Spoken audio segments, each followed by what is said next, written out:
Okay. What is up, YouTube? HPJ here, and I'm coming at you guys with my updated Sky Striker deck. This is one of the decks that, because of the new TCG Forbidden Limited list, took one of the biggest hits in the game because it lost one of its biggest utility cards. Trying to work with this deck without it is it's been hell. I'm not gonna lie. We've seen a lot of variations of it try. We just don't know what sticks. And literally draw power is scarce because a lot of the draw power that this deck utilizes is limited now. Even with the inclusion of Pot of Avarice, the deck itself overall is just it's a lot of stuff to work out. But I tried to at least form something together. Um, may not be the fastest thing, but it is something that I could at least try and build from there. So here's my variation of Sky Strikers for you guys, and I hope you enjoy. So starting off with the monsters, it is 3 copies of Sky Striker Ace Ray, then followed by 3 copies of Sky Striker Ace Rose, and 3 copies of Ash Blossom in Joyous Springs. Let me sure I can get everybody in the same frame. There we go. Alright, so we'll move on from the monsters. Let's go into the spells. So we'll start off with all of the Sky Striker spells. First off, well, I'm running one of. That's also a thing. One Area Zero, one Hercules base, one Shark Cannon, one Eagle Booster, one uh, Jamming Wave, one Scissor Cross, one Afterburner, one Multi Roll, one Hornet Drone, and one Eagle Boost. I mean, one Widow Anchor. It's Eagle Boost again. No, Widow Anchor. So that is the Sky Striker spells. Then for all the normal spells, I got one day apiece, one outside goblin, one reinforcement of army, one terraforming, one demise, one metalfoes fusion, and then on my 3 ofs, 3 copies of foolish burial of goods, 3 copies of cosmic cyclone, and 3 copies of call by the grave. All right, and then the trap cards, 2 copies of there can only be one, 2 copies of Lost Wind, and 2 copies of Infinity Impermeables. Alright, so that's it for the main deck. And then for the extra, it's 3 copies of Sky Striker Ace Suzuku, 3 copies of Sky Striker Ace Kagari, and 3 copies of Hayate. Then 1 copy of Kina, 1 copy of Nightmare Phoenix, 1 copy of Nightmare Cerberus, 1 copy of actually I'm sorry, everybody's not in frame. Okay, so where was I? Okay, it was Kina, Phoenix, Cerberus, Saryuja, Tabologic Bomber Dragon, and Barrel Sword Dragon. Alright, so that is it for both the main and the extra. Let me fix the camera a bit. Okay, there we go. Alright, so we'll just go through the motion. The only hand trap right now in the main deck is the Ash Blossom and Joyous Spring, because there's still a lot of things that she can easily deal with, and because, well, Konami's not slowing down on the hand traps. She is ultimately one of the ones that I chose to keep around just because of her ability to stock cards that send cards to the graveyard, stock cards that social summon from the graveyard, and stock cards from searching from adding cards to the deck. One of the things about Ash Blossom is that she has that verse. Oh, I'm sorry, not from the graveyard. She stops cards from special summoning from the deck. But those are the versatilities that she has. She's just really easy throwing into most decks anyway, because she does stop a lot of the decks that do correspond with a lot of these effects. So she's just an easy put into. I mean, you can fit in DD Crows, a lot of the other variations of hand traps, and still get the same plus. But I just felt comfortable just to stick with the Ash Blossom Joy Spring. Now let's move on, of course, to both of the Sky Strikers. Although these two are polar opposites to each other, not only in effect but in attribute, Ray and Rose do have a lot of correspondings to each other. For the fact that their Sky Striker, Ray can summon herself if Rose is ever removed from the field. Um, no, in conjunction with no, Ray is summoned to the field. Rose can summon herself. Then Rose can negate a card's effect on the field. The two of them, honestly, despite the fact that Rose is more of the dad than Ray is, getting to at least one Sky Striker can help the other extra deck monsters get to the board as fast as possible, and then utilizing their abilities. Um, the big downside to this, like I said, is the fact that this deck doesn't have enough search or draw because of what happened to engage. So it's still a lot of float that I'm trying to work around with. There's a lot of cards that I still want to test out just to get a feel of where this deck stands as it is now. However, these two are well. Ray is a great monster. Rose is decent enough to still be used, and she does have her own perks.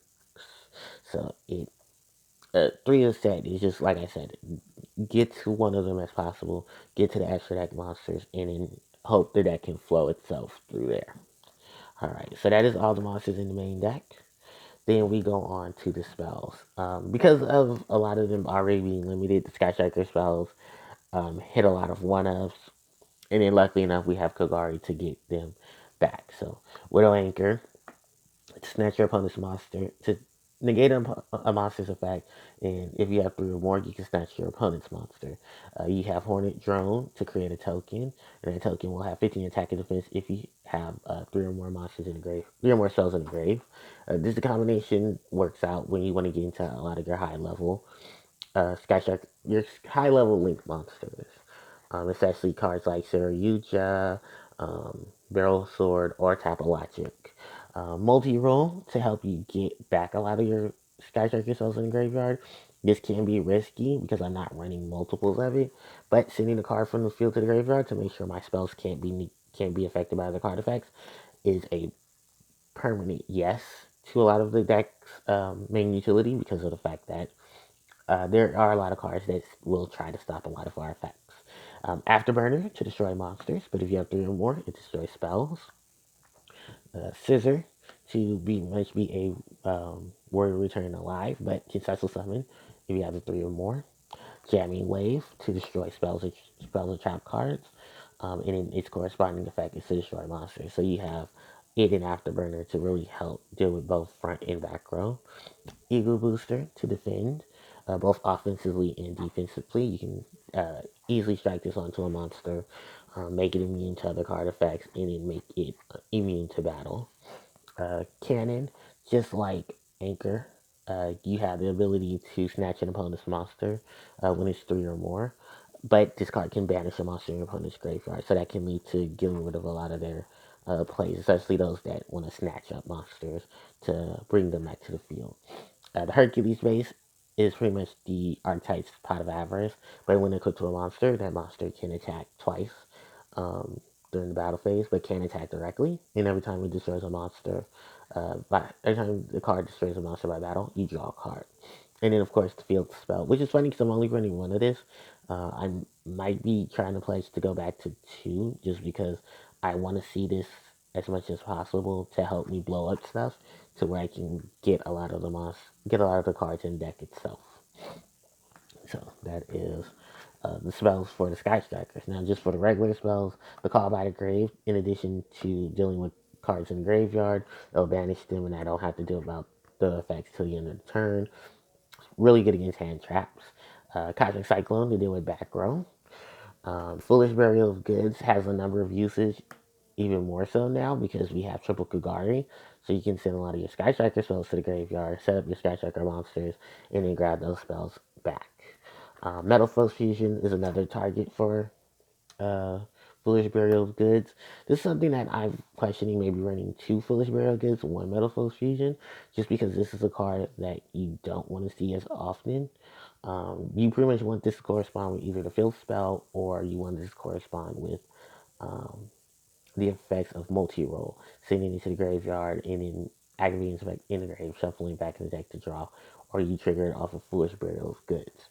Then Of course, we have Card of Demise, which was a good asset to this deck, but because of it being good in a lot of other decks, primarily this one and was it? Oh, True King.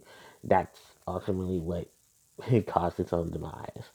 So it's a one of now in the deck. Because it's rarely seen, you still have your options to special summon. Then we have Terraforming, the search for the field spell if you can't get to it fast enough. Reinforce an army to grab Ray or Rose, Star Goblin in 1 day apiece for some additional draw power.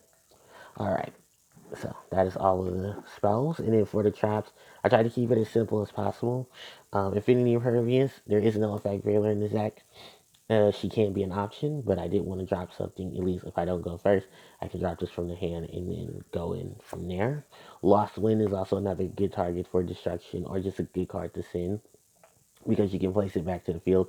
Once the Titan Titanover comes to the TCG, this will probably just swap out for that because that card's a lot more better than this because it doesn't banish yourself and Lost Wind does. That's the only downside to this card. And then we have There Can Only Be One because there is so many variations of monsters that this deck can easily go into. This can stop a lot of the synchro type decks, especially those that still pose a threat to Sky Striker. Alright, so that is it for the main deck. That's a total of 40 cards. And then we go on to the extra. So the extra deck was pretty simple on its own. You have 3 copies of Suzuku because she's able to in-phase search for Sky Striker cards and add them to your hand if they aren't in the if any of them don't share the same name in the graveyard. And then she decreases the attack and defense of all your opponent's monsters by 100 times the number of spell cards in your graveyard. So really good for that stick. Then in her polar opposite, we have Kagari, who can retrieve a spell card from the graveyard when she sets a summon. Then she gains 100 attack for each spell card in your graveyard, so she can be an optimal beat stick. It's nice to have her back at 3 because even though we don't have access to our to our draw card, which was ultimately why she was at 1, you can easily get a lot of your cards back and forth thanks to Kagari. You have Hayate, who's able to attack directly, and she can send Sky Striker cards from the deck to the graveyard, and then Kagari can pick them up. Then you have Kina, who she gains life points equal to every time a spell is activated and resolves. Then on top of that, she can make a monster unable to attack for a turn. So that helps out there. Phoenix and Cerberus to destroy Phoenix to destroy spells, Cerberus to destroy traps. Cerberus to destroy monsters, Phoenix to destroy spells and traps.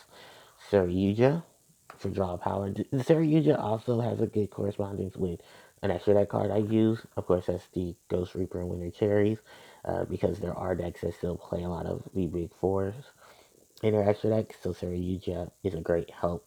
Saryuja in the extra deck can correspond with that, and you can just get rid of the threats there.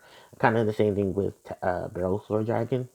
But Barrel Sword also can be great for utility because you can just, take out opponent's monster, switch something to defense mode, and then swing again. And then take the attack of a monster, and then just swing it, which is great. And then you have Topologic Bomber Dragon, which is an old favorite of this deck because once you get into it, summoning the card to wherever it points to, summoning the monster to wherever it points to, and then having it nuke the field is a great tactic, especially um, when you're dealing with massive boards. And then when dealing with massive boards, you really just want to take out something as fast as possible. And that's when you can combo it off with Ray. Because Ray can just really, okay, you set up the board, destroy your opponent's monsters, they have stuff coming back, special summon Ray, bam, Topologic Bomber Dragon destroys the field again, and then when he swings into monsters, he can inflict damage to your opponent based off of their attack points. So that's a really good way to chip at your opponent as well. So that is pretty much it for this video, and I have a lot more stuff that I want to test out. So maybe by the end of the month or maybe in March, we'll see a variation of this, hopefully a little more solid. Thank you guys so much for watching. Don't forget to like, comment, share, and subscribe, and I will catch you guys next time. It's CJ signing out. Take care.